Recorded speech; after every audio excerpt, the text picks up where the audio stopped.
Good morning, folks. Happy Tuesday.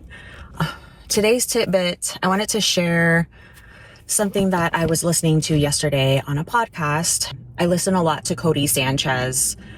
Definitely have respect and admiration for her as a successful businesswoman, wife, Latina entrepreneur. So she's definitely been somewhat of a role model for me. And she was talking about your inner circle. And I grew up with the mentality of tell me who your friends are and I'll tell you who you are. So it's something I very much agree with. And she was elaborating on really audit the people in your circle.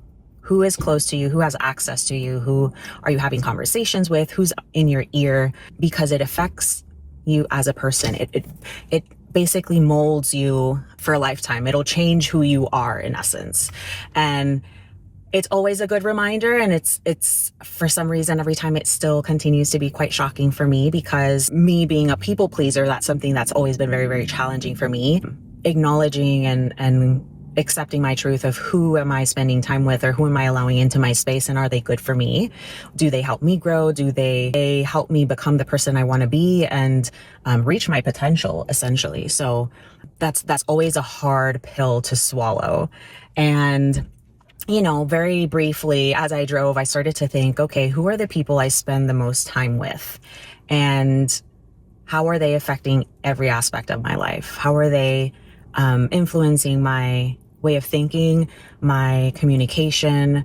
Are they in alignment with my values as a person?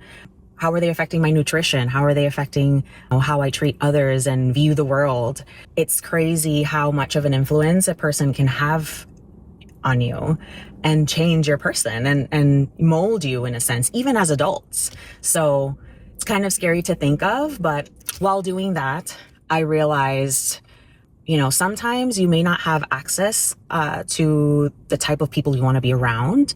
And I'm around a lot of people. I'm in a people business, but who I let into my circle, I am very selective and my time is very limited. So it's something I am very intentional about. So I don't know, something I wanted to share that I'm going to be doing moving forward, and I would encourage you to do, is if you don't have access to the type of people you admire and respect and want to be around with, we're in an era where tech is so advanced. Everything is online. You can literally learn everything, find out anything, create anything with the tools that are available to us. And, it just hit me. Why do I not create some habits, more of a routine, more of a ritual for myself to, listen in from people who I really admire and respect. And though I listen to Codie Sanchez, yes, very much, but I know I'm not doing it enough, and I've not created a habit or a ritual per se, and I'm definitely going to be doing that moving forward. I'm going to be selecting, hey, who are